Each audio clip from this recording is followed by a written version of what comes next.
Now, everything old is new again. America's entertainment pop culture talk show with Douglas Viviani and David Cohen. UFOs. They've perplexed and fascinated people for decades, and countless conspiracies had developed to explain the unexplained. Well, now, UFO enthusiasts have more food for thought, nearly 130,000 pages of it.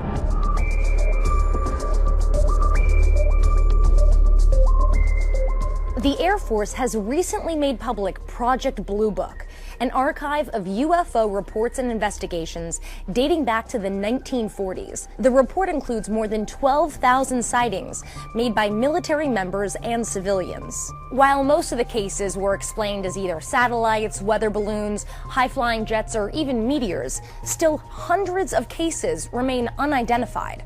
We have UFO enthusiast John Greenwald to thank for the files. He petitioned for them to be made public for nearly 2 decades by filing Freedom of Information Act requests. Project Bluebook was terminated in 1969 when the Air Force discontinued UFO investigations. Welcome to Everything Old is New Again. This is Douglas Viviani. I'm joined by the ever feisty David Cohen. I was wondering whether we were going to hear you or just that lady ramble on. Honestly, I think that's my mistake in my preparation of the show. I don't think I cut that clip where I wanted to. It just kept going on and on. We could listen to that lady for the next half hour if you want. We'd be done with the show. She had a nice voice. We're here today to discuss the UFO phenomenon with Dr. John Viviani, an enthusiast of UFOs, and he's been investigating and reviewing the on-ground investigations. Exactly. Come on, this is the power of radio. Why does every time I do something like that, everybody laughs? Is that what the magnifying glass is for? And the pipe. There's no Dr. Well, maybe you'll be the Dr. Watson from now on to his Sherlock Holmes. There you go. That would be I'd nice. be happy to do that. This is just what we just heard was just brand new news from January 12th, 2015, that this Project Bluebook file has been, and files we should say, is 130 pages long. So what is this? Released. What is this thing? What was Project Bluebook, Doctor?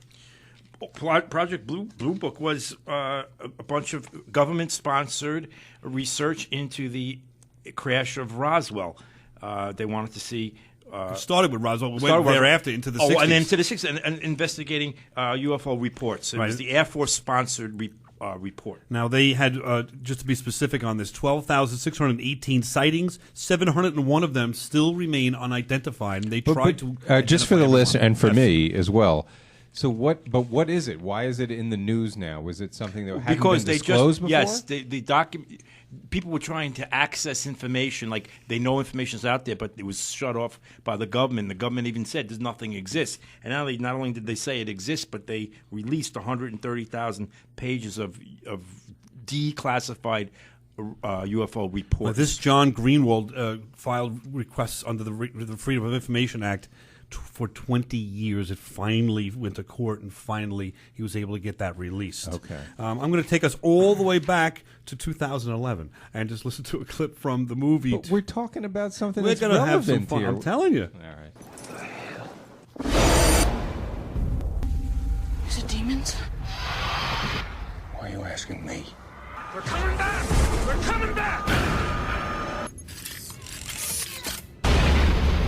That's Hollywood's take on Cowboys and Aliens 2011 movie. I'm going to just want to touch upon that because that harkens back to one of the first UFO sightings that occurred in Aurora, Texas in 1897. I'll tie this in. The reason why Please I'm talking about that, and that's 6 years before the Wright brothers took flight, is because at that point in time, the government, I don't believe, and we see, was not involved. The government let the people investigate that site of the crash. The newspapers carried that front page. And, well, let's listen to a little bit more from an expert about this.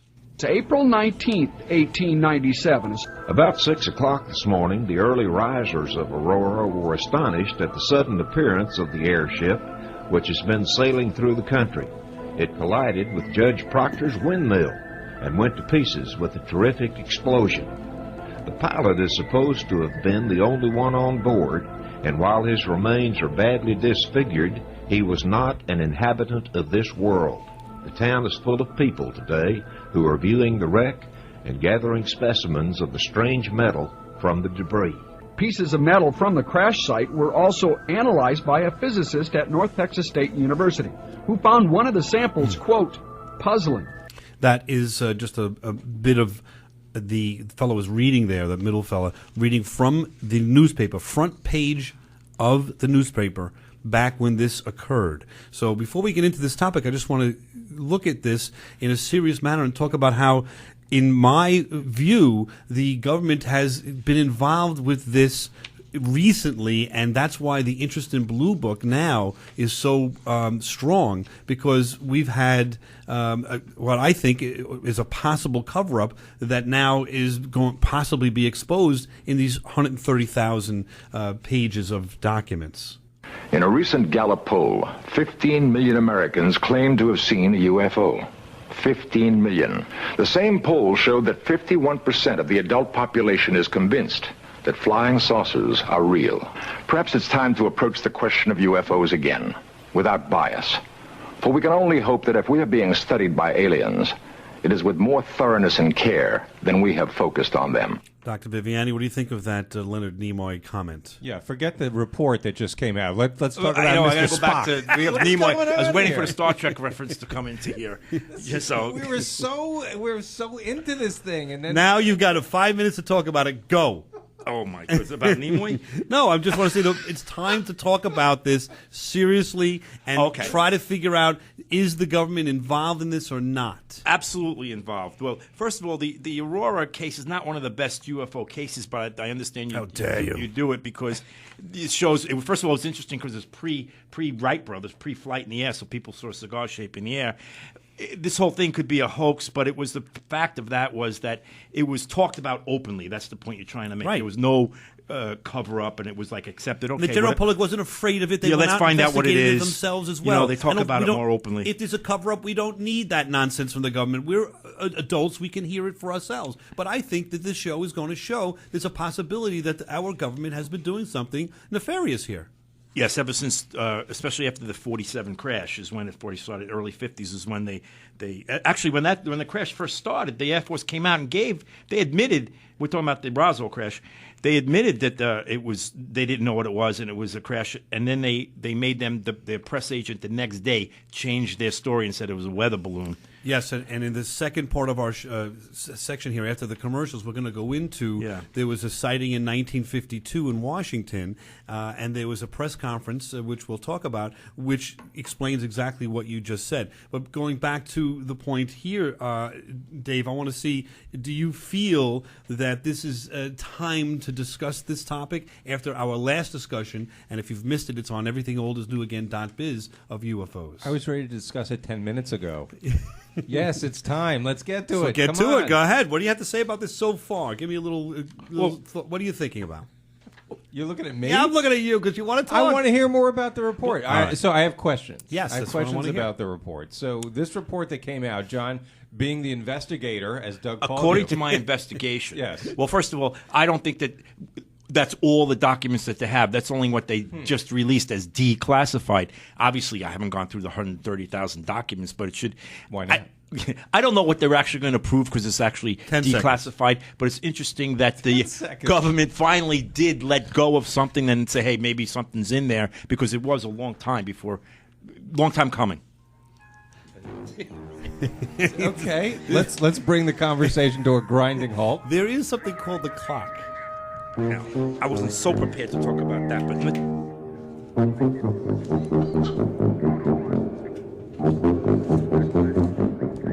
I mean, it's hard to run a program where we've got these heated discussions and everyone wants to talk at breakneck speed, but we do have some reality that the clock is ticking. But we're going back to it. You wasted 8 minutes of the clock with those clips. Everything old is new again. We've got to talk about the foundation of where we are today, and that's where that comes from. It's still ticking, and we still haven't talked about this now report. Now I know why I spoke in the beginning and called you feisty. That was right off the bat. I used the wrong word, the wrong adjective this week. You haven't learned anything yet? I guess not.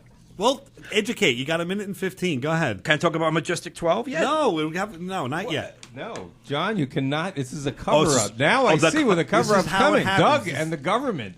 Do you work for the FBI? I want to tell you, I wear the black glasses. I wear the black suit with the.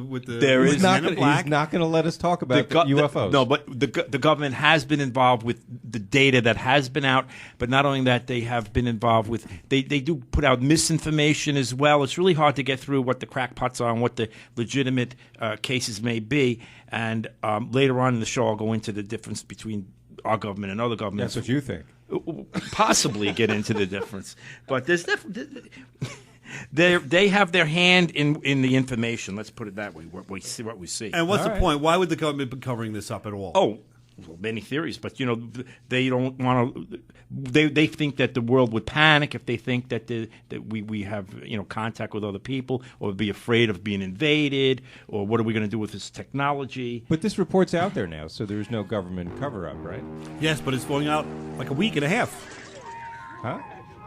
They've got some it just time came to out, investigate. Right? But okay.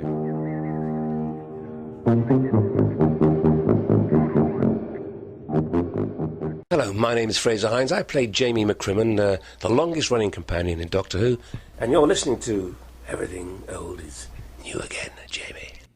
Welcome back to Everything Old is New Again. That is Fraser Hines from Doctor Who, a science fiction show. We are trying to talk about science fact, or are UFOs science fact? Along those lines, I had discussed previously the release of 130,000 pages from Project Bluebook in January. That, of course, wasn't a couple of weeks ago. That was a couple of months ago. Along those lines, let's listen to a little something about the creation of the Majestic 12 in James Forrestal, our first Secretary of Defense. It was in the late 40s and early 50s that the U.S. government's policy toward UFOs was formulated. Publicly, there was Project Bluebook, but secretly, there may have been another policy at work. Over the years, several documents have come to light which seemingly confirm that a clandestine group, Operation Majestic 12 Group, was formed by special classified presidential order on September 24, 1947, for the express purpose of gathering information on UFOs and extraterrestrial, while at the same time keeping such information not only from unfriendly powers, but from the American public as well. James B. Forrestal, Secretary of Defense under President Harry Truman, is widely accused of being the mastermind behind the creation of MJ-12. Once created, Majestic may have expanded its mandate beyond what Forrestal had intended. Yes, David. Okay, so Majestic 12, if I understand that correctly, was the first government-sanctioned, although not made public, program to investigate UFOs? No, Project Bluebook was before that. But I thought Bluebook was out in the open. Yes, though, Majestic 12 is correct, but it was clandestine. Undercover. Right, so approximately the same time. Right, Doctor? Yes, and this was the cream of the crop. They got scientists from military and the U.S. intelligence and from military and a group to investigate the UFOs from Roswell on, and it was under the auspices of Harry Truman. Started this. And what I find interesting is part of their results was they said that, quote, the phenomenon reported is something real and not visionary or fictitious, is one of their findings. And there is some discussion as to whether this was legitimate or not in terms of was it ever created. But I've produced, I know we're on radio, you can't see this. I'll put it on our website at everythingoldisnewagain.biz, a piece of paper that's on a White House letterhead from and signed by Harry Truman, authorizing this organization to be created by Mr. Forrestal himself. Dave, I gave you a copy of that. I'm looking at it right now, yes. Okay, so it does exist. And the question then is, all right, so this happened. It was clandestine. What happened to the creator of this James Forrestal? Let's find out. Secretary of Defense James Forrestal began to object to the secrecy. When he began to talk to leaders of the opposition party and leaders of the Congress about the alien problem, he was asked to resign by Truman. He expressed his fears to many people and rightfully believed that he was being watched and that his life was threatened. This was interpreted by those who were ignorant of the facts as paranoia. Forrestal later was said to have suffered a mental breakdown and was admitted, they say, actually, he was committed to Bethesda Naval Hospital against his will. In fact, it was feared that Forrestal would begin to talk again and he had to be isolated, discredited, and shut up. Sometime in the early morning of May 22, 1949, agents of the CIA tied a sheet around his neck fastened the other end to a fixture in his room, and threw James Forrestal out the window. The sheet tore, and he plummeted to his death, and he became one of the first victims of the cover-up. Dr. Viviani, you believe that? I have no reason not to believe it. I know that I read a report that's saying that Forrestal actually had contact. He had seen some aliens that actually touched one. I don't remember if it was, I think, a dead body he touched. But after he did that, his mind started going crazy. He was feeling, I think, all kinds of guilt about covering this up, or something happened that he went into a mental hospital. That's fact. Well, they're suggesting that he was committed, and just coincidentally, he had 15 books and 3,000 pages worth of a diary, his diary during this time period, that ended up disappearing after his death, immediately after his death. Right. I mean, this guy wasn't a kook. He was very high up official in the government that Truman trusted to put together this group. Obviously, he is a man of some credibility. But he did end up in a mental hospital, right? Yes, and there was a struggle. There's a discussion. There's a struggle there. Did he commit suicide or not? And why was he in that mental hospital? Well, they isolated him from his family and friends too. His brother couldn't speak to him. Brother went to visit him on a number of occasions and was not allowed to see him. Just saying, just throwing it out there. Could be true, could be not in terms of a conspiracy or what have you. But things seem to have changed around that time. In 1952, we've had some interesting developments. Around 11:40 on the night of July 19th, 1952, a radar operator at Washington National Airport began tracking 8 uncorrelated targets that exhibited aerial maneuvers beyond the capabilities of any known aircraft. Another operator corroborated the reading from a second radar center. The operators watched the target speed away at exactly the same time that the pilot exclaimed that the object had disappeared from view. The situation was further agitated when the mysterious objects returned on the night of July 26th. The sightings made front-page headlines once again, and it seemed the public was approaching the point of panic. For fear of another Washington UFO incident, the Air Force introduced some new policies addressing the public's fascination with unknown flying objects. The CIA did their part by drawing up the blueprints for a campaign to reduce interest through public education and popular media. Okay, now that's a summary of what I think is the last time that we've seen UFO discussion on the front pages of our news in 1952, July 52, an incident that occurred over Washington and, in fact, over the White House. What did Harry Truman have to think about that? Do you know? Well, long story short, Harry Truman then kind of panicked and may have ordered a shoot-down order for whatever was flying over the White House. Yeah, well, first of all, the witnesses to this were on the air traffic controllers from the radar. They said that these things reversed directions quickly, went up to speeds of 7,000 miles per hour, and they weren't just glowing. They were like metallic in concept. And then, yes, after the White House did give the authority to have a alert against flying saucers with orders to shoot them down. I mean, if they think it's a hoax, why are they telling pilots to shoot them down? Right, and why is this the last time we've heard about it? Let's hear. There's a press conference in 1957. Since 1947, we have received and analyzed between 1 and 2,000 reports. Of this great mass of reports, we have been able adequately to explain the great bulk of them. However, there have been a certain percentage of this volume of reports that have been made by credible observers of relatively incredible things. We have, as of date, come to only one firm conclusion, and that is that it does not contain any pattern of purpose or of consistency. We can say that the recent sightings are in no way connected with any secret development by any agency of the United States. So that's General Samford in a UFO press conference on July 29th, 1952. And he's basically saying what? He's basically saying, go ahead, Doctor. Well, he's saying that they don't really know what they are. But the thing is, the Air Force later on tried to say that these were from atmospheric conditions or from a star, bright stars. Yeah, they changed their story after this press conference, and he's basically saying, "I don't know what they are, but I can tell you what that they're not something that is consistent, like something in nature or something where we're aware of some other they come out, secret and then, plan." Then in he had a government. reverse course, and then they try to cover up, saying that one guy looked and said, "Well, it couldn't have been from bright stars," because he looked at an astronomical chart and said there were no bright stars over the station that night. So it couldn't have been stars. And these guys know the difference between the bright stars. We're talking about Air Force guys and pilots. Now, we are talking about a while ago. This is 1952. But this is, again, we've come from the late 1800s to 52, and during that time frame, we've had some developments, quite a huge bit of development in those 50, 60 years. And from that point until now, we've had huge developments. Soon we're going to be taking a look at two individuals who discuss a possible involvement in UFOs in Area 51, and talking about it from their deathbed and being involved in this. And Doctor, are you familiar with those two and what they have to say? Well, yes, I'm familiar with the ex-CIA agent Boyd.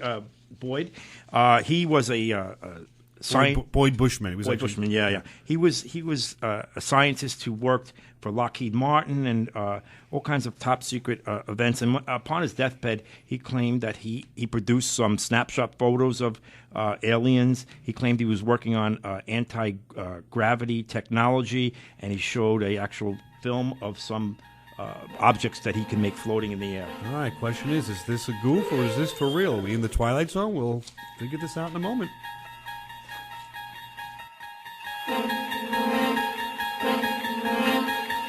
Everything Old is New Again is sponsored by the law office of Douglas Viviani. Douglas Viviani has been providing quality legal service for over 26 years. We're a general practice firm and can handle any legal matter you may have for a reasonable fee. If you're involved in a car accident, starting a business, planning your estate, or need a criminal attorney, please call 631-681-1910 or email us at vivianilaw@aol.com for a free consultation. Get the justice you deserve. Contact the law office of Douglas Viviani at vivianilaw@aol.com. This show is sponsored by ResumeDoctorInc.com. When you're looking to change your career, apply for a promotion, or find a job, your resume is the first thing that's seen that represents you to a potential employer. Make sure your resume makes a clear, concise, and professional impression of who you are so you can get the job. Send your resume to ResumeDoctorInc@aol.com for a free online review. You'll receive a reasonable quote to properly prepare your resume. Let us make sure you have a resume that will get you noticed. Send your resume or questions to ResumeDoctorInc@aol.com. That's ResumeDoctorInc. Now, Everything Old is New Again, America's entertainment pop culture talk show with Douglas Viviani and David Cohen. These are unidentified flying objects that people say they are seeing now. Are they proof that we are being visited by civilizations from other stars? Or just what are they? The United States Air Force began an investigation of this high strangeness in a search for the truth. What you are about to see is part of that 20-year search.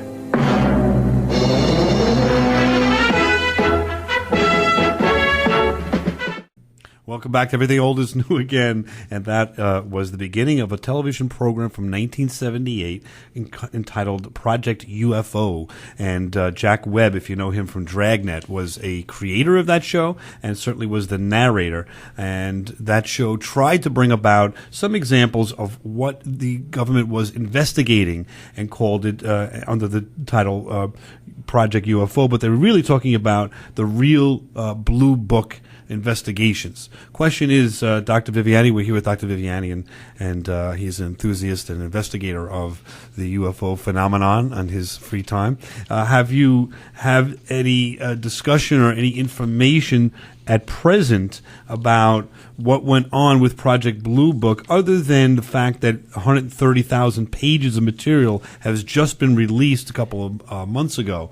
Where do you feel we should go with this Project Bluebook discussion? Did the government actually try to find out about UFOs or not? No, I don't. I think Project Bluebook was more of a placating thing for the public, saying, yeah, we're looking into this, and this, we can explain it this way, we can explain it that. The real ones where they couldn't explain anything, they didn't really investigate those too thoroughly. It was more of a and some of it was actually, they let out some misinformation. So people are very skeptical about Project Bluebook. But now with the release of the 130,000 documents that were declassified, maybe there's something that could be in there, because they've been looking for a long time. Before Freedom of Information Act came along, nobody could access any of these information. Right. We've had a few minutes in between sections of our show here during the commercials. I'm wondering if, Dave, you've had an opportunity to review that 130,000 pages and what your opinion is? I've only gotten to 129,403, but I'm close to finishing. Good. No, I don't know, what to say at this point other than I'm glad we're finally talking about the thing we were talking about almost an hour ago. But you push to talk about it. Now we're talking about it, you say you don't have anything to say. No, I do. I have questions. I have nothing to say about it. I have questions. So my first question is there anything that's come out of the 130,000 pages that means anything or has any relevance to an actual sighting or something that can be followed up on? I not to my knowledge out of that 130,000 yet, but there are certainly the point is because of the Freedom of Information Act and them letting go of that 130,000, there are other things that have come out elsewhere to help with the case that there's been cover-ups. Nothing's going to come. I'm not going to say anything to you new. Like I found this on page 99,000, so the UFOs definitely exist. I think we're talking about more of the concept here today of has the government been holding back information at the very least, if not covering up any information they may have. But don't you see this as if they were covering up something, won't this expose everything? Well, I don't know if they really would let go of any. If there really was a cover-up, would they let go of anything really that explosive? So this might not be all-encompassing. Right. They may have held back. Well, here's another thing in the law. I mean, this is an aside, but it is relevant in that when someone's on the witness stand, they lie once about anything, then you are permitted to, as a juror, to consider that they've lied and lie about the rest of their testimony. So now, if in 130,000 pages of documents, people have go through and see what the government had actually said about number 22, case number 22, and see what was released was a lie because these documents show differently, then we'll be in a position at least to say, wait a minute, the government actually, as a result of these 130,000 pages, has lied about something. So are they lying about more? And that's at least, I think, what the best. I think the best you're going to get out of this. Yeah, you're not going to get a smoking gun of like, oh yeah, on April 12th, 1972, this crashed, and we have these bodies. They're not going to let stuff like that out. So the Freedom of Information Act, you think, is well, they can still say stuff is classified, right? So this is really just placating again. You think the people who are it's a step in the right direction. I don't really know what's in this. I really can't comment. Yeah, and none other than Dan Aykroyd is trying to raise some funds for MUFON, an organization he'll describe right now, just to get to the bottom of this. Hi, it's Dan Aykroyd. There's a lot going on in the field now that anyone following the research would be interested in. Of course, tracking the witness at the Chicago sighting, the United aircraft baggage handler who saw the disc punch through the clouds from a baggage handling platform. So I hope that you can look at World Wide Web, MUFONredesign.com, and help us with our little Kickstarter campaign to get more information out to you. So he's using a Kickstarter campaign to try. Well, he's actually helping the Kickstarter campaign for MUFON, which is an organization that's a private individuals that will go through this 130 and come up with an answer one way or the other shortly. I would suggest. Was MUFON short for something, or yes, but I don't have it off the top of my Mutual UFO something. Action Network, something. Yes, John, you investigate UFOs. I used to investigate. I'm MUFON. a past president of MUFON, so I. They referenced there a recent UFO sighting in 2006. Recent. O'Hara. Let's go. I like this part. The O'Hara Airport. Let's hear a little something from a reporter about that. Joining us now to talk about it once again is Tribune transportation writer John Hilkovich, who broke the story. And people are fascinated by the thought, and I think there's some belief that there are advanced life forms that are visiting us here on a regular basis. Go over that one more time. What did people see when it all of a sudden vanished right through the clouds? Well, the object was hovering in a stationary position about 1,500 feet above the United Terminal for some minutes, and then when it left, it just burst through this thick cloud layer, creating a large open space of blue sky on an otherwise overcast day. And it's just extremely unusual, according to the witnesses. And to reiterate, John, the witnesses who originally came to you are all seasoned, professional, credible professionals, like pilots who saw this. They're pilots, they're senior managers, they're mechanics. They are very truthful. That received quite a bit of press in 2006. Dr. Viviani, have anything to add to what we've heard about this particular event? Well, yes. The question is, where are all the pictures exist from if this event happened? There was supposedly some pictures. There's some theories on the internet. There's There's been some cover-up of confiscating some photos that were there. But there were, again, this event happened at an airport where there were a lot of credible witnesses. It's just another food for thought on what's going on. Yeah, and what they basically said was allegedly these people saw something go right through the clouds and left a circle in the clouds. And it was circle left there the opening in the sky there for quite a while. I don't remember how long that was for. Right. And we hope that we have the opportunity to explore this a little further with you, and we will in the next section. But I wanted to take a moment here just to welcome to the Everything Old is New Again network, so to speak, in Sioux City, Iowa, the station KSCJ. 1360 AM, the voice of Sioux City. Yeah. Yes, we are now broadcasting every Sunday night at 9 o'clock. Nice. In that on that station, which goes back to 1927. Quite a revered station, and I'm certainly we're all certainly happy to be on board with them. And hello, Sioux City. David, have you ever been to Iowa? No. Can't say I have. Have you? No, but my voice is now. It's the power of radio is exciting. It's amazing. It's like a UFO sighting. Exactly. Getting back to that, we will return in a couple of seconds.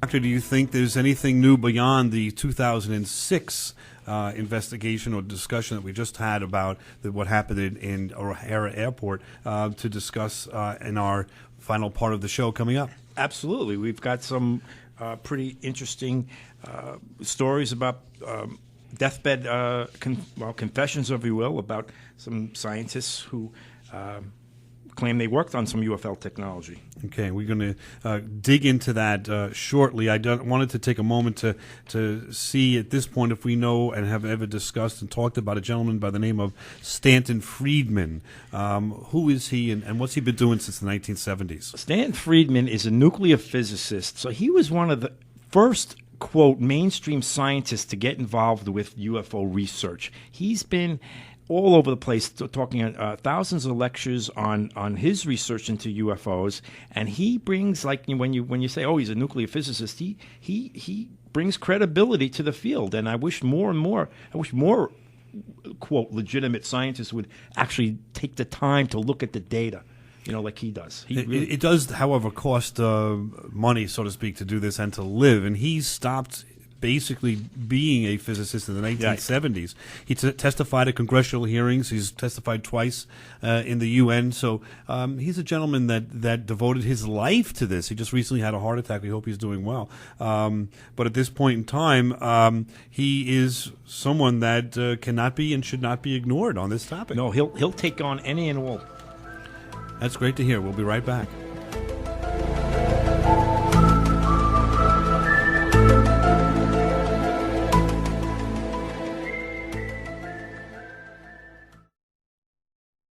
Okay, what is happening now, Jay? Well, we're going to return to Everything Old is New Again with Doug and Dave. Oh, okay. I got nothing else better to do. Area 51, you knew Dan, and you did nothing. Sir, regardless of what you may have read in the tabloids, there have never been any spacecraft recovered by our government. Take my word for it. There's no Area 51. There's no recovered spaceship. Oh, excuse me, Mr. President. That's not entirely accurate. Welcome back to Everything Old is New Again. That's a clip from Independence Day. Dave, you remember that movie? I do well, yes. And, obviously what we're discussing here is nothing unique in that it's made it to the mainstream in Independence Day, but that was a science fiction movie, so it doesn't necessarily mean that that's the truth. There have been two gentlemen that came forward in the last 2 years. An anonymous CIA agent in 2013 interviewed by Richard Dolan. We'll get to that shortly, as well as a scientist, Boyd Bushman, who passed away, unfortunately, in August 2014. Both of them were basically on their deathbed and came forward to make some rather interesting statements about Area 51 and possible cover-up. Let's just listen to the CIA agent first, and we'll discuss what he has to say. They had, like, different saucer crafts. The Roswell craft, but apparently every alien that was in it died except for a couple. The Roswell craft was really strange because it looked like real heavy aluminum foil. The whole thing probably weighed 150 300 pounds. What did this gray alien look like? Could you describe him a little bit? No, it didn't look human as far as the skin tone. Basically, the size. Brain was kind of a little bit bigger, and some of the nose was very, very small. When they found you, what happened? I was going to a grocery store. Two guys in black suits come out of a black Lincoln town car. And they told me that I'd better not publish anything, rather remain anonymous. Now, he did remain anonymous to the general public to his death, but that gentleman is claiming, though certainly that interview was about an hour and a half long. I had to cut that down, but in some, he was basically talking about the fact that he had been exposed to Area 51 as a young man. He had been exposed to basically what's going on, what he claims went on with some people or UFO aliens that had survived, and was trying to now on his deathbed describe for us what went on. I don't know, Dave, what do you think? If you were passing away and you knew you were, would you make something like this up? I mean, I guess it's possible. What do you feel about that? I would wonder why he hadn't said anything before he, realized that this was the last stage of his life. Well, he did address that a little bit towards the end of that clip, and he talked about, basically people threatening him. I don't know, if that explains it. But how long ago was that? I mean, they threatened him. When did Area 51 purport to happen? In the 50s? Right. So I think he'd get over that They after a have to while. sign non-disclosure statements also when they work in these areas. And some of the... But for 40 years, 50 years? Until it becomes declassified. Yeah, I mean, if you've ever met someone from the CIA, they're not going to tell you much, if anything, about what they do because of that reason. And I think it's nefarious to say, but we all have families, and I don't know if that comes into it or not. Right. But you might be afraid that they would do something to your daughter or your wife or whatever it might be if you release this information. On the other hand, I don't know where I would be mindset-wise if I'm passing away, if I want to be remembered for this and it being fake. I don't know. Yeah, look, he has nothing to lose by saying, I don't think he's lying. Yeah, I mean, it would... Right, why would he go through that effort to make up a story? Let's hear another gentleman, Boyd Bushman, a scientist, and see what he has to say. Tell me about who was flying these things. They're approximately 4.5 to 5 feet tall. They had one or two of them around that were 230 years old, and we have a total of at least 18. You all of a sudden have a question in your mind. You walk into a room with one of them, and all of a sudden you find yourself giving the answer to your question in your own voice, by telepathy, to talk to you. Now, he's a Lockheed Martin and Texas Instruments engineer. He's on YouTube. You can hear that whole entire interview. He's producing photographs. Doctor, have you seen that interview, and what do you think of this?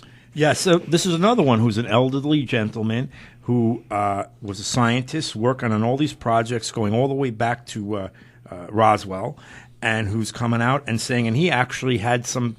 He disclosed some physical evidence. He had some photographs he claims that he took. He has he tells us his story about Roswell. Should I get into that? Yes. All right. Well, he says that that our Air Force actually shot down the UFO at Roswell because they were concerned that this thing was going faster than our fastest flying machine that they had. Anyway, long story short, he talks about how he went in and we were back engineering, similar to what Bob Lazar said. We spoke earlier. He backs up Bob Lazar's story about going in and back engineering about anti-gravity propulsion systems. And he claims that our government does have anti-gravity technology, and he demonstrated some of it on this YouTube video about levitating some small objects. And what I find interesting as well is, besides the photographs, he actually took a lie detector test as well and passed all the lie detector questions pertaining to this subject. So why isn't this news? Why haven't we heard about it? I mean, these are two pretty startling deathbed confessions about a subject that almost everyone's heard about by now, Area 51. I mean, it's amazing that you don't hear about it. I only hear about it because I physically want to look into it. You investigate it. I'm an investigator. But why? That's the whole subject of why it's being... I mean, because we don't hear about it, it's either being covered up or the mainstream media doesn't think it's interesting. And how can you think it's not interesting? But maybe they don't want to be ridiculed by reporting it. Right. I don't know. Let's listen to Stanton Friedman, and he might have an opinion about that. I don't know. Four major conclusions after 38 years of study and investigation. First, that the evidence is overwhelming that planet Earth is being visited by intelligently controlled extraterrestrial spacecraft. Second, the subject of flying saucers represents a kind of cosmic Watergate. By that I mean that some few people in the governments of the United States, France, England, have undoubtedly known since July 1947 that the planet has been visited. Third, none of the arguments made against conclusions 1 and 2 stand up under careful scrutiny. Their arguments sound very good until you check them against the evidence, and then they collapse. And finally, fourth, this is the biggest story of the millennium. Visits to planet Earth by alien spacecraft, successful cover-up of the best data, the bodies and the wreckage, for almost 49 years. So he's saying, and this is Stanton Friedman. By the way, before we get to what he's saying, who is Stanton Friedman? Stanton Friedman was a nuclear physicist who was involved with one of the first mainstream scientists to get involved with investigating UFOs, going back to Roswell, actually. And now he lectures all around the country about his findings, and he's written many articles and books.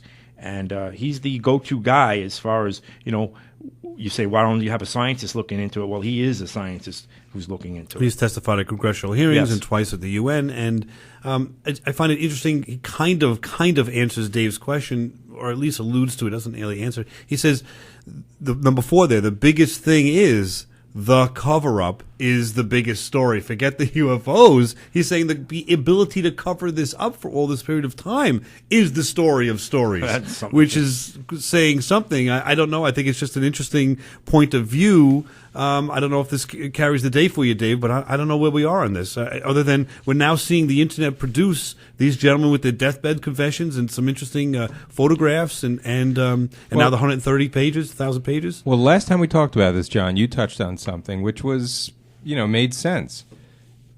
You talk about the media maybe not wanting to cover these stories or give them the in-depth coverage that they might need or might require, because they don't want to be the outlier, right? They don't want to be the network that did some stupid story on UFOs, right? So I can understand why possibly no one is going after this, not any of the big networks. But again, with the internet and other outlets, it's got to happen sooner or later. Yeah, and Ancient Aliens, a great television show that's looking into this now. We'll talk about that in a few seconds on next show.